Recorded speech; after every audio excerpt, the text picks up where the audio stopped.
네, 오늘은 여호수아 10장을 우리가 살펴보려고 합니다. 네, 여호수아 10장이요. 그동안에 이제 이스라엘은 에리코 성하고 아이 성을 함락시킨 것으로 시작해가지고 가나안 정복 전쟁이 차근차근하게 이렇게 진행되어 가는 것을 우리가 봤었습니다. 특히 이스라엘 백성은 이 가나안 땅의 중간 허리 부분을 먼저 차지하고 그 차지한 후에 그것을 경계로 삼아가지고 그 아래에 있는 가나안 남부 지역을 공략하는, 그러니까 효과적인 그러한 작전을 펼쳐가지고 성공을 거두게 돼요. 근데 이러한 승리를 거둘 수 있는 것은 그 이스라엘 백성 뒤에는 늘 하나님이 역사하고 계셨다는 것을 우리가 알 수 있겠죠. 오늘 이제 여호수아 10장은 여호수아가 아모리 다섯 왕을 이렇게 진멸하고 그리고 가나안의 남부 지역을 점령한 그 사건을 기록하고 있다고 보시면 됩니다. 그래서 전체적인 문맥을 보면 1절에서 11절은 기브온과 이스라엘이 동맹을 맺었잖아요. 근데 그 동맹을 맺은 사실을 알게 되었던 아모리 다섯 왕이 한 연합군을 결성합니다. 연합군을 결성해가지고 기브온을 치기 위해서 올라가요. 근데 그 기브온을 도우려면 동맹 국가가 와야 되잖아요. 여호수아가 동맹을 맺었기 때문에 이스라엘 군대가 그 기브온을 도우러 온단 말이죠. 그래가지고 여호수아의 군대에 의해서 패배하는 그런 사건을 보여줍니다. 그리고 12절에서 27절까지는 여호수아가 이 전쟁을 치르는 그 중에 해와 달을 그 자리에 머물게 하신 하나님의 도우심으로 인해 가지고 아모리 연합군의 남은 자들을 완전히 진멸하고 그 왕들은 포로로 잡아가지고 쳐 죽이는 그러한 기록이 있고요. 28절에서 39절은 이스라엘이 진멸시킨 그 왕들의 도시에서 사람과 가축을 비롯해가지고 모든 소유물을 완전히 소멸시켜 버리는 그 내용이 기록되어 있습니다. 그리고 40절에서 43절까지는 이스라엘은 마침내 가나안의 남부 지역을 완전히 장악하게 되었다는 것을 또 기록해 주고 있습니다. 그래서 우리가 한 절 한 절 자세히 살펴보도록 하겠습니다. 1절에서 2절까지 보시면 이제 예루살렘 왕 아도니제덱이 여호사가 어떻게 아이를 점령하여 그것을 모조리 멸하였는지와 그가 에리코와 그녀의 왕에게 행하였던 대로 그가 아이와 그녀의 왕에게 그대로 행하였다는 것과 기브온의 거주자들이 어떻게 이스라엘과 화친하여 그들 가운데 있었는지를 들었을 때 이러한 일이 있었으니 그들이 대단히 두려워하였더라. 이는 기브온이 왕가의 도시들 중 한 곳으로 거대한 도시인 까닭이요 또 그것이 아이보다 거대하고 그것의 모든 사람들은 막강하였기 때문이라. 여기 보니까 이제 예루살렘, 가나안 땅에 예루살렘이 있었습니다. 이 예루살렘의 왕이 아도니제덱이라고 이렇게 기록이 되어 있네요. 근데 이 아도니제덱이라는 이름의 뜻은 의의 주라는 뜻을 갖고 있어요.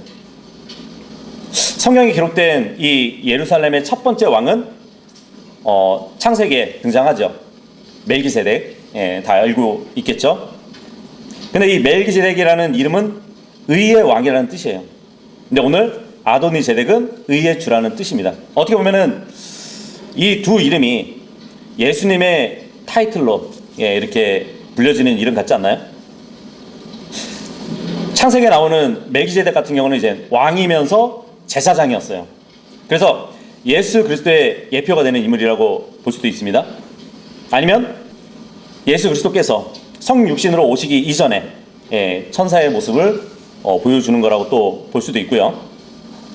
근데 지금 본문에 의의 주라고 불리는, 어떻게 보면 예수님의 타이틀을 가진 이 아도니제덱도 그리스도의 예표가 될 것인가 라는 질문이 있을 수 있겠지만, 근데 이 왕은 이방 왕들을 모아가지고 예수 그리스도의 예표가 되는 여호수아를 대적해서 싸울 인물이기 때문에 이 인물은 어떻게 보면 불의의 속임수로 자신을 하나님으로 막 사람들에게 보이고 자신을 주로 사람들에게 등장시킬 적그리스도의 예표가 되는 인물이라고 그렇게 볼 수 있을 것 같습니다.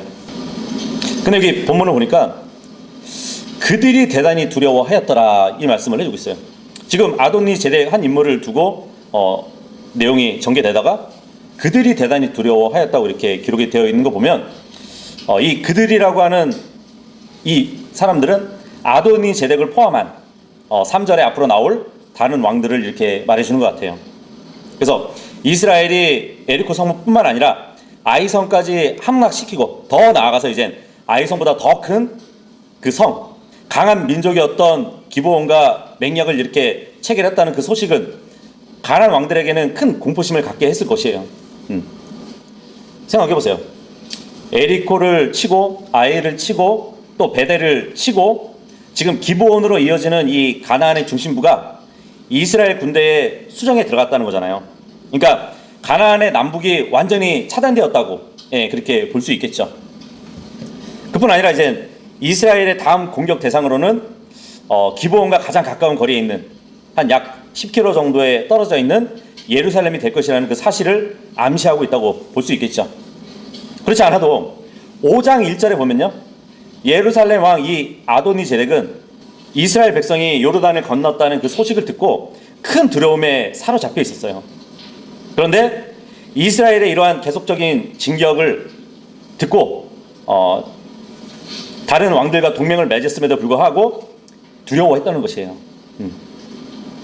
그래서 아도니 제덱은 내 왕과 연합해가지고 이스라엘과 동맹한 기브온 족속에 대해서 강하게 응징하는 동시에 더 나아가서 이제 그들에 대한 이스라엘의 공격을 사전에 저지하려는 그러한 계획이 있었을 겁니다. 자, 그리고 지금 이스라엘이 동맹을 맺은 이 기브온 도시가 작은 도시가 아니었어요.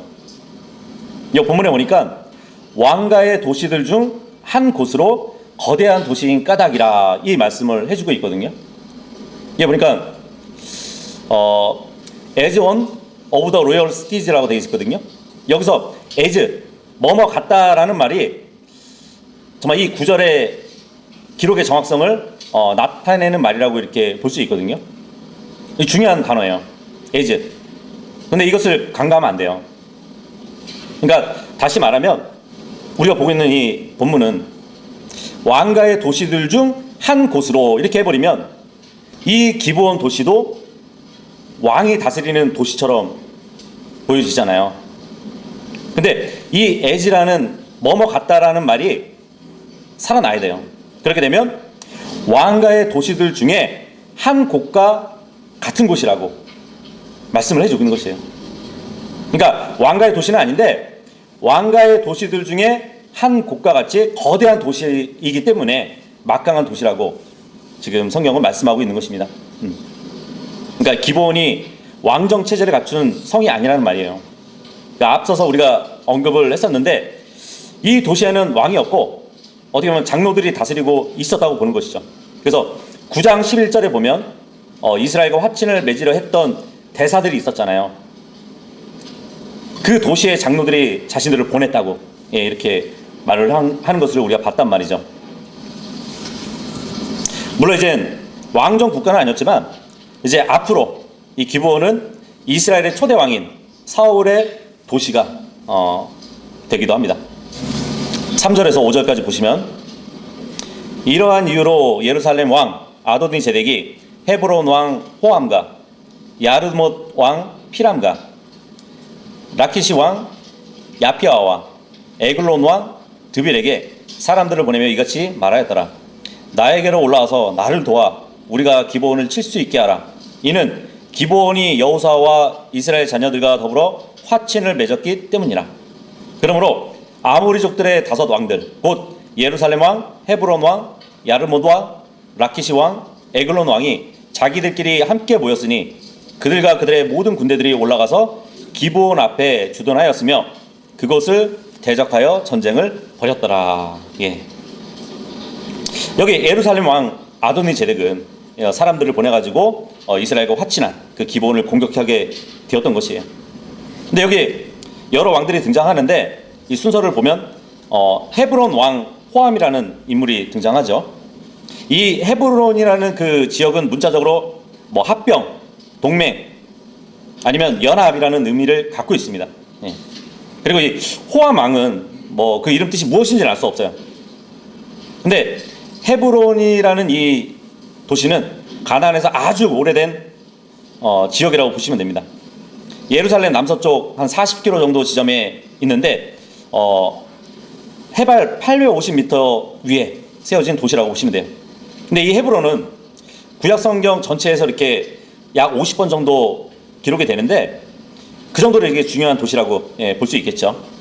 근데 이제 일찍이 아브라함 때 보면은 아브라함이 롯과 헤어진 후에 헤브론으로 이렇게 이주했다는 기록이 창세기에 나와 있습니다.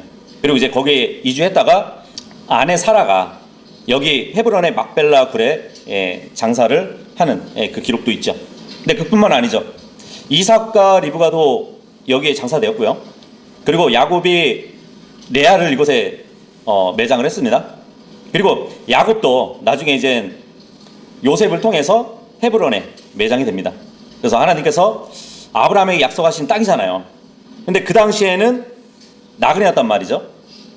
그렇기 때문에 그 땅을 사서라도 모두 그곳에 장사했던 것으로 보여지는 것이에요. 그래서 이 헤브론은 또 모세 시대 때 보면은 12 정탐꾼들이 가나안을 정탐한 곳이기도 합니다. 거기서 이제 거인 족속인 아낙 자손을 보기도 했었죠.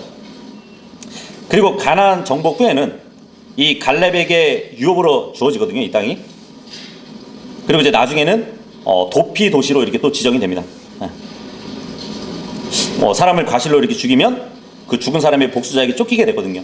그러면은 속히 이곳으로 달려와가지고 도피 도시로 달려와가지고 자신의 생명을 보호할 수 있는 그러한 제도를 주님께서 만들어 주시거든요. 그리고 이제 더 나가서 이제 왕정 시대에는 다윗이 자신의 통치 초기에 이 헤브론 도시를 수도로 이렇게 삼아요. 그리고 나서 7년 동안 유다를 다스리기도 했었습니다. 그만큼 이제 유명한 도시예요, 이 헤브론은. 일찌감치.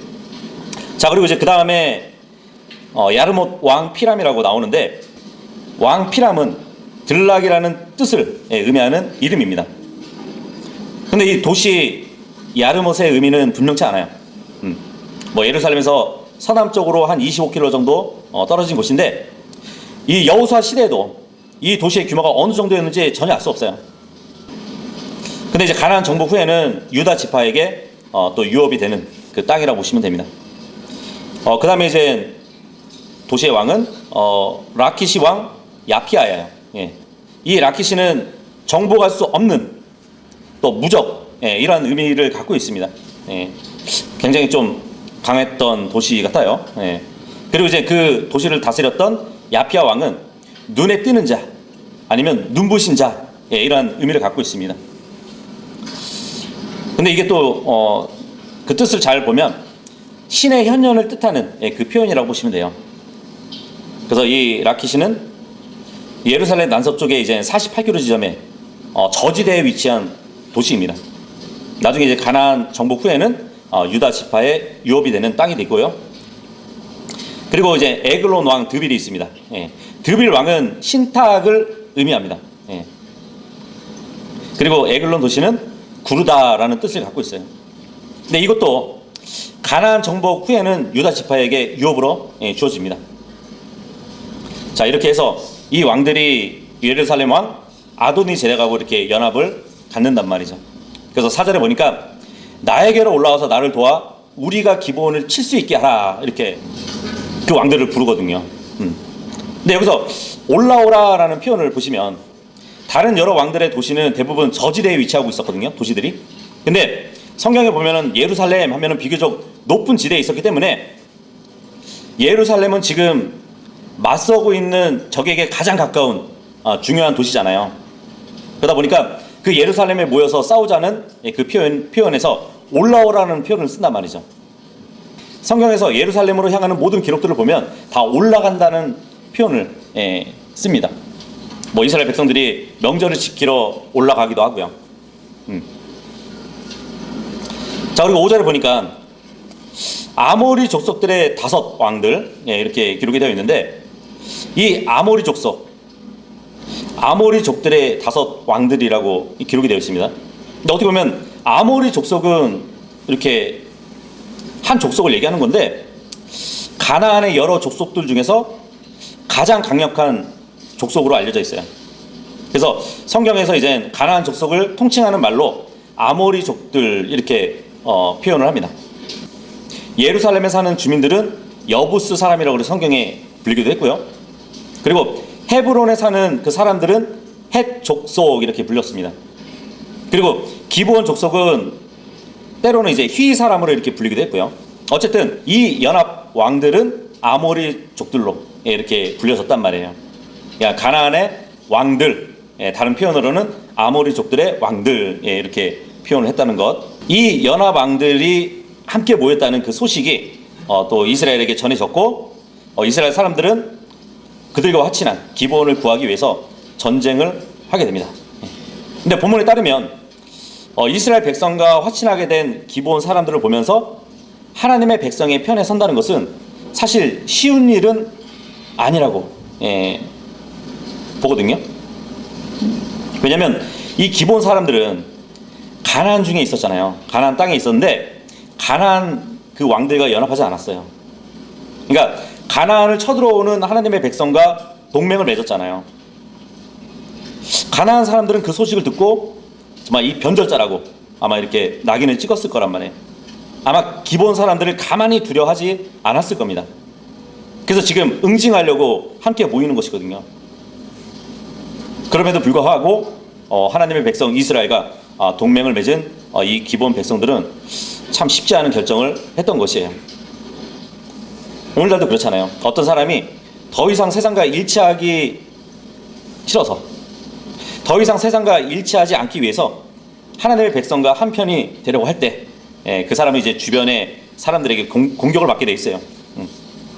오늘날 하나님의 자녀로 살기를 원하고 하나님의 왕국 백성이 되기를 바라는 마음으로 예수 그리스도를 구원자로 모시게 된다면 그 사람의 앞날이 쉽지는 않게 된다는 얘기예요. 그래서 우리는 이제 막 예수님을 믿게 되는 그 사람들에게 어떤 어려움들이 주어지는 것을 발견하게 된단 말이죠. 그것이 뭐 가족관계이든, 가족관계가 막 틀어지든, 뭐 물질의 문제이든, 아니면은 종교 간의 갈등이 있을 수 있어요. 뭐 다양하게 일어날 수는 있어요. 예수님을 믿는다는 그 하나만으로. 그래서 예수님도 나를 사랑하면 세상이 너희를 미워할 것이라고 이렇게 말씀을 해주셨잖아요. 그래서 정말 하나님의 아들들에 참여한다는 것은 그러한 세상적인 공격을 받는다 해도 다시 반대의 길을 가지는 않을 것이에요. 오히려 하나님께 도움을 구할 것입니다. 마찬가지로 이제 이 기브온도 같은 가나안 족속이지만 자신들을 진멸하려고 오는 그 왕들을 바라보면서 이스라엘과 동맹만 맺은 것이 아니라 그 하나님을 또 구했을 수도 있었다는 것이죠. 6절 7절 보시면, 그러자 기브온 사람들이 길갈의 진영으로 여호수아에게 사람을 보내어 말하기를 당신의 종들에게 당신의 손을 늦추지 마소서. 속히 저에게로 올라오시어 저희를 구원하시고 저희를 도우소서. 이는 산들 속에 거하는 아모리족들의 모든 왕들이 저희를 대적하여 함께 모이기 때문이니이다 하였더라. 그렇게 하여 여호수아가 길갈에서 떠나 올라갔으니 그가 자신과 함께 전쟁할 모든 백성과 모든 막강한 용사들과 함께 하였더라. 지금 이제 기브온 사람들은 심한 공경에 빠진 거예요. 아무리 이제 그 기브온 도시도 강력한 도시였지만 지금 5 왕이 한 연합을 이룬 그 군대는 엄청난 세력을 갖고 있었을 거란 말이죠. 그래서 그 강력한 연합 세력을 대항해서 방어할 만한 힘이 없었어요. 물론 기만함으로 이스라엘과 동맹을 했음에도 불구하고 여호수아가 와서 도와줄 것을 기대를 갖고 있는 것이에요. 당신의 종들에게 당신의 손을 늦추지 마소서 이렇게 얘기하고 있잖아요. 여호수아에게 호소하는 거거든요. 그래서 기브온 족속이 이스라엘과 화친 조약을 맺으면서 자신들이 이스라엘의 종이라는 그 사실을 내세워서 이스라엘에게 구원 요청을 하고 있는 것이에요. 이렇게 이스라엘과 동맹을 맺은 기브온 백성은 또 하나님의 백성에게 도움을 구하는 그 모습을 보고 있습니다. 만일 이 기브온 사람들이 어떤 두려움으로 인해 가지고 그 아도니 제덱에게 굴복하고 그들에게 돌아갔다면 그들이 이스라엘 백성과 맺었던 동맹은 무효가 될 것이에요. 그리고 그렇게 되면 이스라엘 백성에 의해서 또 응징을 당할 것입니다. 하지만 이 기브온 백성들은 그들이 들었던 주님의 말씀에 의지해서 이스라엘과의 동맹에 흔들리지 않았던 것이, 이 기브온 사람들이 들은 말씀은 무엇일까요? 그것은 바로 주님께서 모세를 통해 하신 말씀, 그러니까 가나안 땅을 이스라엘 백성에게 주셨다는 그 말씀, 그것을 믿고 이스라엘 백성에게 도움을 구하는 거란 말이에요. 그래서 이스라엘 백성도 이 기브온 족속들과 주님의 이름으로 맹약을 했기 때문에 당연히 그들을 도와야 했던 상황이었습니다. 하지만 이제 이스라엘이 즉각 가나안 연합군을 치러 나선 것은 기브온 족속과의 화친 조약 때문만은 아니었어요. 어차피 이스라엘은 가나안의 모든 족속들을 멸절해야만 하는 그런 명령을 받고 있었단 말이죠. 그래서 가나안 남부 지역을 장악하는 일이 반드시 필요했기 때문에 지금 급하게 출격한다고 보시면 될 것 같습니다. 그 7절에 보니까 여호수아는 모든 백성과 모든 막강한 용사들과 함께 올라갔다고 기록되어 있어요. 그러니까 지금까지 벌인 도시의 단위로 이렇게 볼 때 그동안은 소규모 전투였거든요. 근데 이제 기브온 전투는 가나안 남부 연합 세력과 어떻게 보면 대규모 일전을 갖는 그런 전쟁이었어요. 그래서 여호수아는 이스라엘의 군사력을 총동원해가지고 기브온을 향해 출동했습니다. 8절에서 10절까지 보시면, 그러자 주께서 여호수아에게 말씀하시기를 그들을 두려워하지 말라. 이는 내가 그들을 너희 손 안에 넘겼기 때문이라. 그들 중 한 사람도 너희 앞에 서지 못하리라 하셨느니라. 그러므로 여호수아가 그들에게 갑자기 임하였으니 길갈에서 밤새 올라갔더라. 그리고 주께서 그들을 이스라엘 앞에서 패주시키고 그들을 기브온에서 커다란 살육으로 살해하셨으니 벳 호론으로 올라가는 길을 따라 그들을 뒤쫓아 아세카에 이르기까지 또 마케다에 이르기까지 그들을 치셨더라. 지금 8절에 보니까 주님은 그들을 두려워하지 말라고 말씀하고 있습니다. 근데 두려워하지 말라는 이 말씀은 누누이 여호수아에게 반복해서 하셨던 말씀이에요. 근데 그 이유는 바로 주님이 그들을 여호수아의 손에 넘기셨기 때문이라고 말씀해주고 있습니다. 그래서 단 한 사람도 여호수아 앞에 서지 못할 것이라고 말씀해주고 있는 것이에요. 근데 정말 이러한 약속은 모든 전쟁을 주관하시는 하나님만이 하실 수 있는 약속이에요. 정말 이 약속을 받은 그 군대가 전쟁에서 패배한 적은 없었어요. 여호수아는 연합 왕들에게 갑자기 또 임했다고 기록이 되어 있습니다. 지금 이스라엘은 길갈에서 진영을 자리 잡고 있었잖아요. 근데 기브온으로 가는 그 행군로는 계속해서 오르막길이었어요. 거기에다가 길갈에서 기브온까지 거리가 36km 정도 되거든요. 9장 16절하고 17절에 보면은 길갈에서 기브온은 3일 거리라고 기록되어 있습니다. 그런데 여호수아는 지금 군인들과 밤새도록 행군을 했다는 얘기예요. 그래서 갑자기 그 왕들에게 이르는 것이에요. 그래서 아모리 사람들이 눈치채기 전에 아침 일찍 기브온 성 그 근처에 도착했던 것이에요. 근데 도착도 도착이지만 생각해 보세요. 밤새 행군을 했던 그 군사들은 이제 무슨 힘으로 전쟁을 치를 수 있을까요? 3일 길을 하루 만에 왔던 이 군사들은 많이 지쳤을 거란 말이에요. 그럼에도 불구하고 10절에 보니까 주께서 그들을 이스라엘 앞에서 패주시켰더라, 이 말씀을 해주고 계십니다. 자, 그렇다면 군사도 군사들이지만 그 지친 군사들을 위해서 하나님이 싸워주셨다는 얘기예요. 하나님께서 가나안 군대를 패하게 하셨기 때문에 승리한 것이에요. 여호수아 군대의 군사력만으로는 쉽지 않은 일이었거든요, 이 전쟁도. 근데 하나님은 이미 가나안 군대를 여호수아의 손에 넘겨주셨다고 약속을 하시고 이제 그 약속을 실행하셨던 것이에요. 11절 보시면, 그러자 그들이 이스라엘 앞에서 도망쳐서 벳 호론으로 내려가는 동안 이런 일이 있었으니 주께서 아세카에 이르기까지 하늘에서 커다란 돌들을 그들 위에 던지시사 그들이 죽었더라. 이스라엘 자녀들이 칼로 살해한 자들보다 우박 덩어리들로 죽은 자들이 더 많았더라. 이 말씀을 해주고 있어요. 아모리인들이 이제 도망할 때 주님은 그들에게 하늘로부터 우박을 내렸대요. 근데 그 우박을 커다란 돌들이라고 지금 표현하고 있습니다.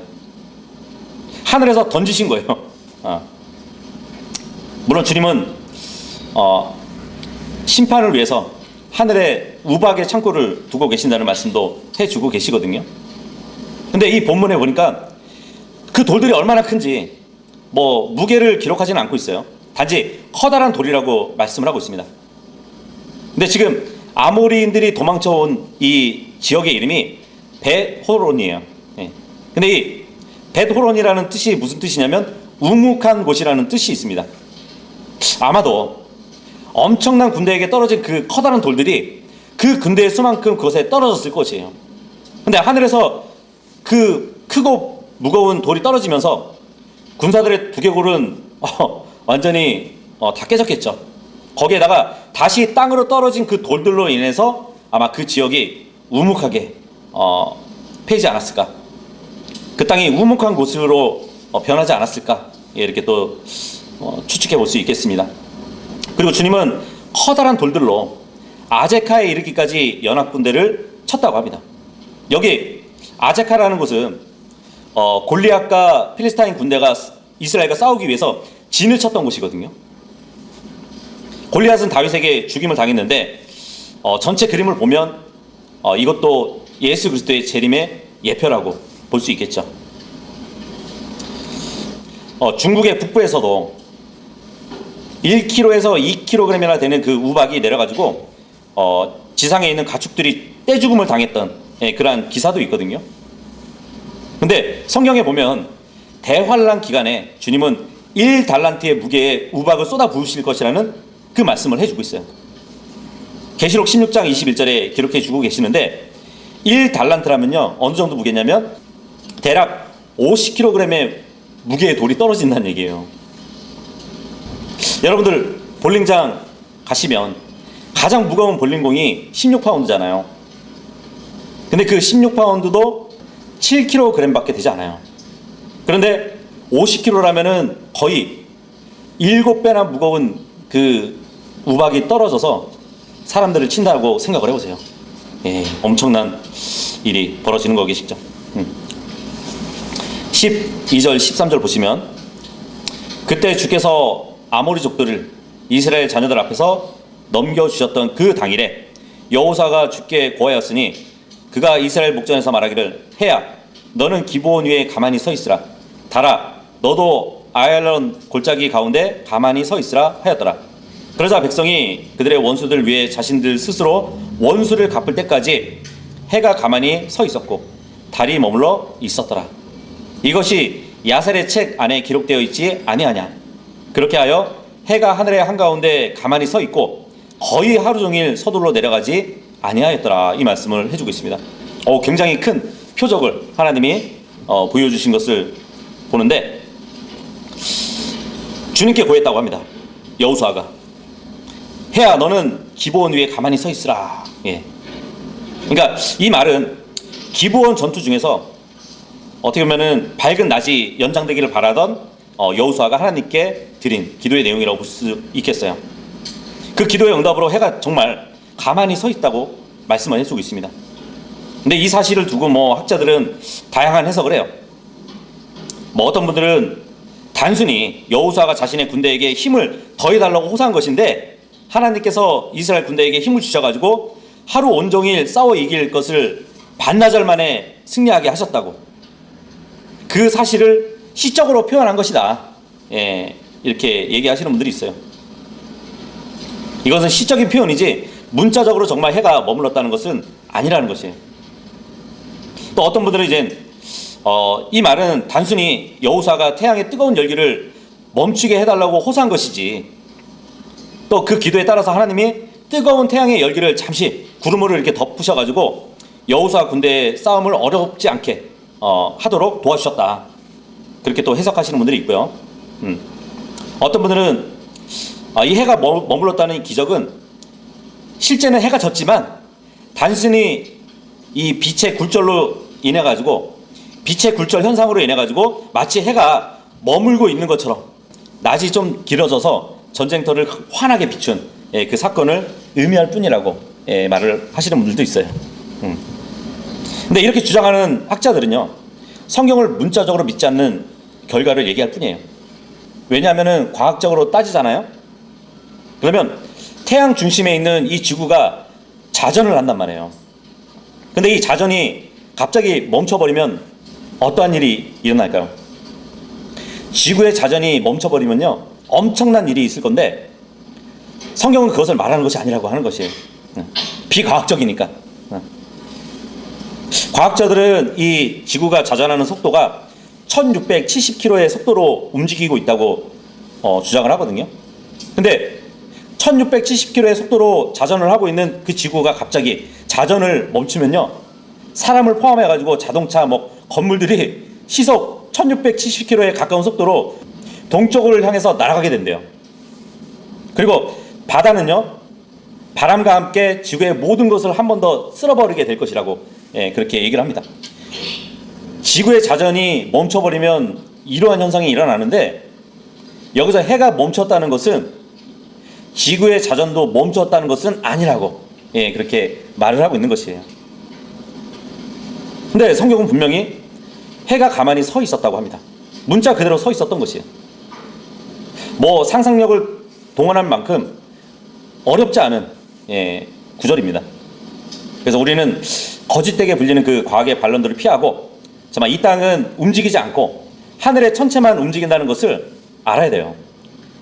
그리고 지금 해가 서 있는 이 성경 말씀을 그대로 보면 되는 것이에요. 여호수아는 해뿐만 아니라 달도 지금 멈추라고 주님께 기도하는 장면인데, 달아 너도 아얄론 골짜기 가운데 가만히 서 있으라 그러거든요. 달도 하늘에서 회전하는 광채예요.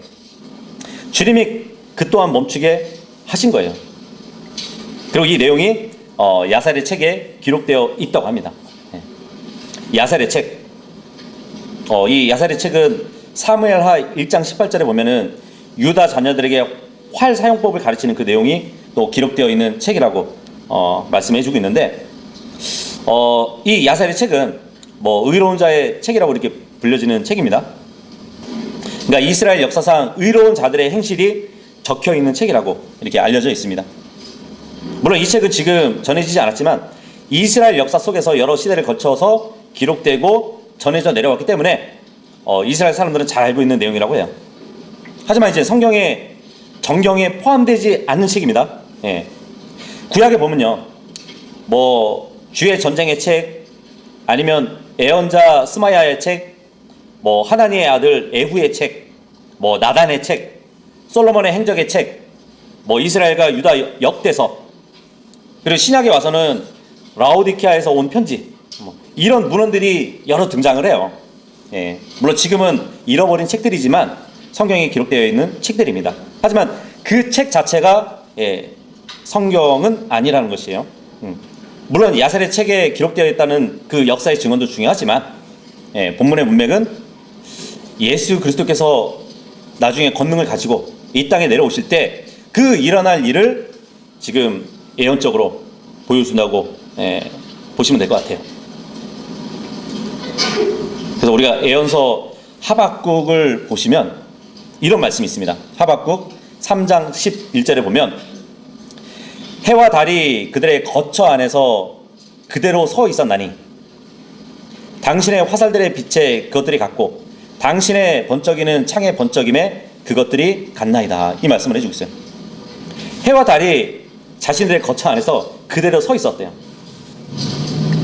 그러니까 이 말씀은 나중에 예수 그리스도께서 오실 때 해와 달은 지금 여호수아 때에 멈춰있던 그 해와 달이 예수님이 재림하실 때 그와 같은 현상이 한 번 더 있을 것을 예언해주고 있는 것이에요. 예수님이 오실 때 이방인들을 심판하실 때 해와 달은 다시 한번 멈추게 될 것입니다.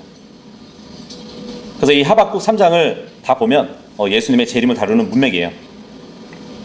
그래서 예수 그리스도의 재림의 문맥에서 이 말씀을 하셨던 것, 해와 달이 그들의 거처 안에서 그대로 서 있다는 것, 이것은 나중에 한 번 더 해와 달이 한 번 멈출 것을 예언하고 있다는 것이에요. 자, 그리고 14절 보시면, 그런즉 주께서 사람의 음성에 경청하신 그와 같은 날은 그 이전이나 그 이후에도 전혀 없었더라. 이는 주께서 이스라엘을 위하여 싸우셨기 때문이라. 예. 하나님께서 사람의 음성을 들으시고 해를 멈추셨잖아요. 근데 이것은 전무후무한 사건이라는 뜻을 말해주고 있습니다. 근데 앞으로는요, 주님 스스로 그 해를 멈추실 것이에요. 달도 멈추시고. 근데 이제 이 구약 성경에 보면 하나님의 이런 기적과 비슷한 일이 또 있었어요. 그 일이 언제 있었냐면 히스기야 왕 때에도 이 사건과 유사하게 해 그림자가 10도 뒤로 물러간 그런 사건이거든요. 열왕기하 20장 9절에서 11절까지 보시면 이런 내용이 있어요. 그러자 이사야가 말하기를 당신은 주께서 친히 말씀하신 것을 행하신다는 이 표적을 주께로부터 얻으실 것이니이다. 그림자가 10도 앞으로 가야 하리이까 아니면 10도 뒤로 가야 하리이까 하였더라. 그러자 히스기야가 대답하였더라.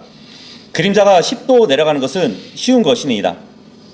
그것이 아니라 오히려 그림자가 10도 뒤로 되돌아가게 하여 주소서. 이에 예언자 이사야가 주께 부르짖었더라. 그러자 그분께서 아하즈의 해시계에서 그림자를 내리심으로써 그것을 10도 뒤쪽으로 가게 하였더라. 예.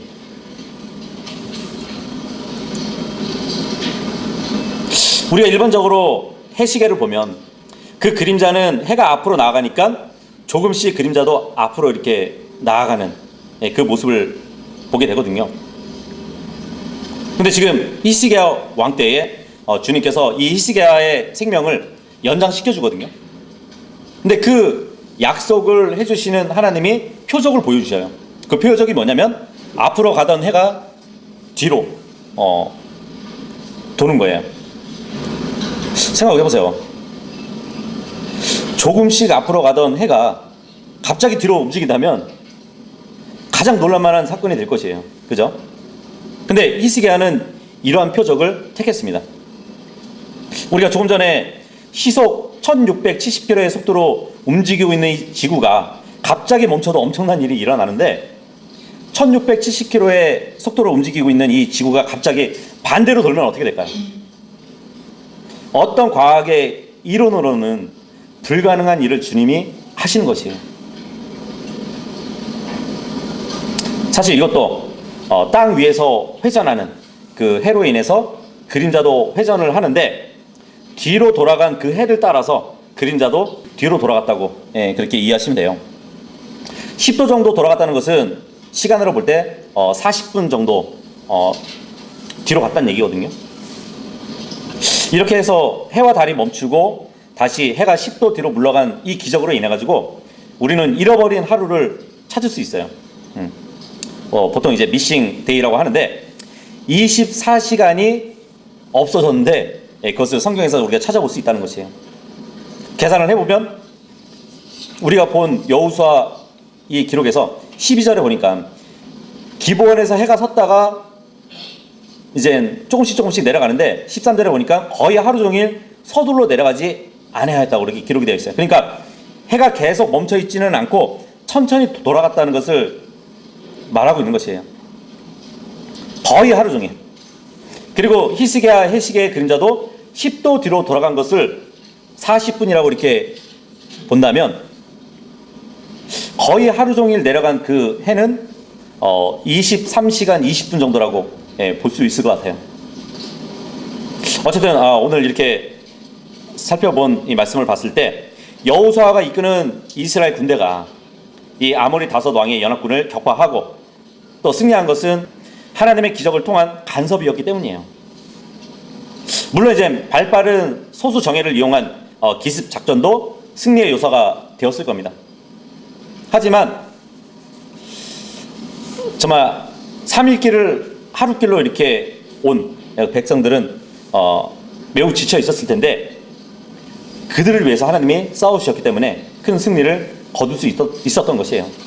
이렇게 하나님의 약속을 믿고 정말 부지런히 적을 공격하려고 했던 여호수아를 따랐던 이스라엘 군사들, 그들과 같이 우리도 정말 육신과 싸워서 이기고 세상을 이기고 또 마귀를 대적할 수 있다는 그 하나님의 말씀을 믿고 우리가 의지를 가지고 정말 부지런히 예수 그리스도를 따르는 삶을 산다면 주님은 기적적으로 그 승리를 쟁취할 수 있도록 늘 우리의 삶에서 이기는 삶을 살 수 있게 해 주실 겁니다. 그러한 교훈을 깨닫고 정말 실행에 옮길 수 있는 모두가 될 수 있기를 바라겠습니다. 15절부터는 다음 주에 보도록 하겠습니다.